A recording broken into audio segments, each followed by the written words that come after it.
ሞስኮ የራሽያ ዋና ከተማ ስትሆን በመላው ራሽያ ትልቋ ከተማም ናት።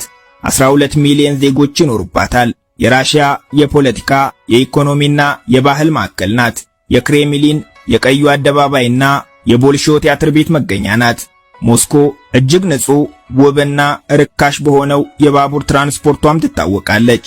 የባቡር መስመሯ በቀን 9 ሚሊዮን ጉዞዎች ይደረጋሉ። ይህ ለምሳሌ ከዛሬ 70 ዓመት በፊት በስታሊን ዘመን የተገነባ በመሃል ሞስኮ የሚገኝ የኪቭስካያ የባቡር መስመር ነው። ዛሬም በዚህ የጥራትና የውበት ልክ ደንበኞቹን ያስተናግዳል። ሞስኮን የመጎብኘት እድሉ ከገጠሞት 2 ነገሮችን ማድረግ አይርሱ። የምድራችን ውብ ከተማ በሆነችው ሞስኮ የእግር ጉዞ ማድረግ፣ ከደከሞት ደግሞ ውብ በሆኑት ባቡሮቿ መጓዝ። የሞስኮ ባቡር እንደ ምዕራባውያን ባቡሮች ለ30 ደቂቃ አያስጠብቆትም። አንድ ባቡር ቢያመልጦት ቀጣዩ ባቡር በ1 ወይም በ2 ደቂቃ ልዩነት ከተፍ ይልሎታል። አጠቃላይ የሞስኮ የባቡር መስመር 449 ኪሎ ሜትሮችን ሲረዝም 15 መስመሮችና 276 ጣቢያዎች አሉት። አብዛኞቹ መስመሮች ከምድር በታች የተገነቡ በመሆናቸው በቀላሉ ከአንድ መስመር ወደ ሌላው መስመር መቀየር ይችላሉ። የሞስኮ የምድር ውስጥ የባቡር መስመር የትራንስፖርት ብቻ ሳይሆን የቱሪስት መስህብም ነው። ራሽያውያን ጎብኚዎች ሙዚየም ድረስ እስኪመጡላቸው አይጠብቁም። ሙዚየሙን ጎብኚዎች ያሉበት ድረስ ይወስዱታል። በዚህም የምድር ውስጥ የባቡር መስመራቸውን እንዲህ የቱሪስት መስህብ አድርገውታል። እዚህ ደህንነቱ የተጠበቀ ነው። አያድርገውና ተቀጣጣይ ፈንጂ ወድቆ ቢገኝ የደህንነት ኃይሎች በቅጽበት በዚህ በምትመለከቱት ሳጥን ውስጥ ይከቱታል። ሁሉም ነገር በቁጥጥር ስር ዋለ ማለት ነው። ሞስኮ የክሬምሊን መገኛም ናት። ክሬምሊን በመካከለኛው ክፍለ ዘመን ከተገነቡ ቤተ መንግስቶች ሁሉ በግዝፈትም ሆነ በውበት አቻ የማይገኝለት ቤተ መንግስት ነው። ዙሪያውን በ2 ኪሎ ሜትር የግንብ አጥር የታጠረ ሲሆን ወደ ውስጥ ዘልቀው ከገቡ ቀድሞ የሚያገኙት ቤተክርስቲያን ነው። ቤተክርስቲያኑን አልፈው ወደ ውስጥ ከገቡ የፕሬዝዳንቱን ቢሮዎች ያገኛሉ። ከዚህ ቀጥሎ መሄድ አይፈቀድሎትም። የክሬምሊን በር ለኢትዮጵያውያን ክፍት ነውና እኛ ግን ዘልቀን እንግባ። ይህ የምድራችን የመጨረሻው ኃያሉ ሰው የፑቲን መኖሪያ ነው። ሰውየው ዓለም ሁሉ በሚያውቅላቸው በዚያ አረማመዳቸው መጥተው እስኪቀበሉን ስለ አረማመዳቸው እናውጋችሁ። የአረማመድ አዋቂዎች የፑቲንን አረማመድ የአልፋ ወንዶች እርምጃ ነው ይሉታል። የአረማመዳቸው ጉዳይ ያስጨነቃቸው የእንግሊዝና የኔዘርላንድ ተመራማሪዎች ፑቲን ለምን እንዲህ እንደሚራመዱ ምርምር አድርገው ነበር። የምርምራቸውን መልስ ያገኙት ከሳይንስ ሳይሆን ከኬጂቢ የስልጠና ማኗል ላይ ነው። ፑቲን በቀደመ ሕይወታቸው የኬጂቢ ሰላይ እንደነበሩ ልብ ይሏል። ኬጂቢ ደግሞ አባላቱ መሳሪያ መያዝ የሚጠበቅባቸው በቀኝ እጃቸው እንዲሆን ወደ ግራ ዘንበል ብለው ግራ እግራቸውን እያስቀደሙ እንዲራመዱ ያዛል። ይህ ለፈጣን ማጥቃት ያግዛል ይላሉ ባለሙያዎች። ፑቲን ብቻ ሳይሆኑ ፕሬዝዳንት ሰርጌይ ላቭሮቭና በርካታ የቀድሞ የኬጂቢ ሰልጣኞችም በዚህ ምክንያት ልክ እንደ ፑቲን ሲራመዱ ታይተዋል። ፑቲን ራሳቸውን ከምንም አንስተው የምድራችን ኃያል ሰው የሆኑ ናቸው። አያታቸው የነ ሌኒንና የነ ስታሊን ወጥ ቤት ነበሩ።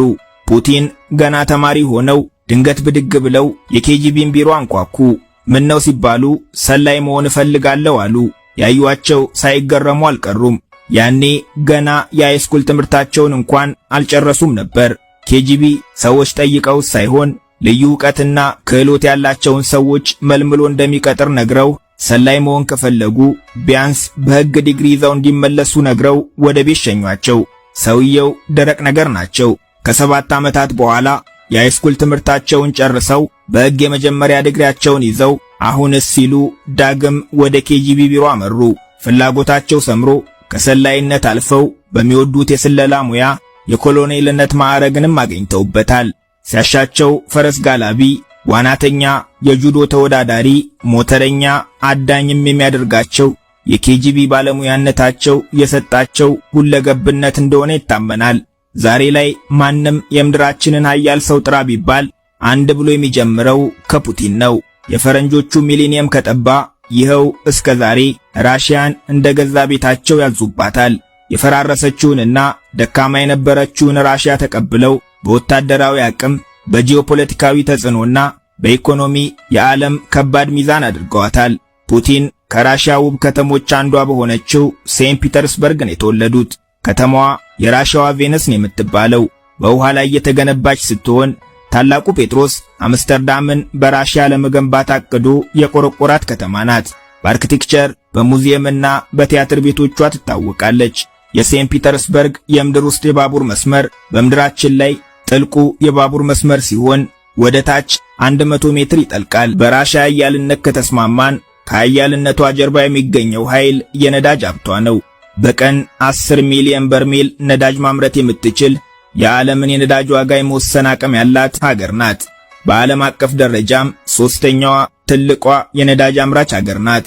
በተፈጥሮ ነዳጅ ብቻ ካየነው ደግሞ በዓመት 470 ቢሊዮን ኪዩቢክ ሜትር በማምረትም ከዓለም ቁጥር 1 ናት።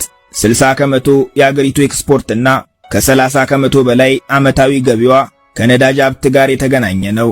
ነዳጅ የሚጠሏትን ሁሉ ወዳጅ የምታደርግበት ማባበያ ኬኳም ነው። አውሮፓውያን ከሁለተኛው ዓለም ጦርነት ማብቃት ጀምሮ ከራሽያ ጋር የከረረ ጸብ ነበራቸው። ምን ቢጣሉ ግን ሁሌም አንድ ነገር ከዚች ሀገር ይፈልጋሉ፣ የነዳጅ ሀብቷን። ዛሬም አውሮፓ 30 ከመቶ የነዳጅ ፍጆታዋን የምታገኘው አምርራ ከምትጠላት ራሽያ ነው። ራሽያ በዓለም መድረክ ከምትታወቅበት ከምትከበርበትና ከምትፈራበት ዘርፎች አንዱ ወታደራዊ አቅሟ ነው። አገሪቱ 1 ሚሊዮን ወታደሮችና 2 ሚሊዮን ተጠባባቂ ኃይሎች አሏት። ችግር ቢመጣ ለጦርነት መውጣት የሚችሉ 34 ሚሊዮን ዜጎች አሏት። ዓለም ላይ ከአሜሪካም በላይ ከፍተኛ የኒውክሌር መሳሪያ የታጠቀች ሀገር ናት። ወታደራዊ ቁሳቁሶችን ኤክስፖርት በማድረግም ከአሜሪካ ቀጥሎ ሁለተኛዋ ሀገር ናት። በተለያዩ የጦር የኃይል ሚዛኖች ከአሜሪካ ቀጥሎ የምድራችን ኃያሏ ሀገር ናት። ሞስኮ የራሽያ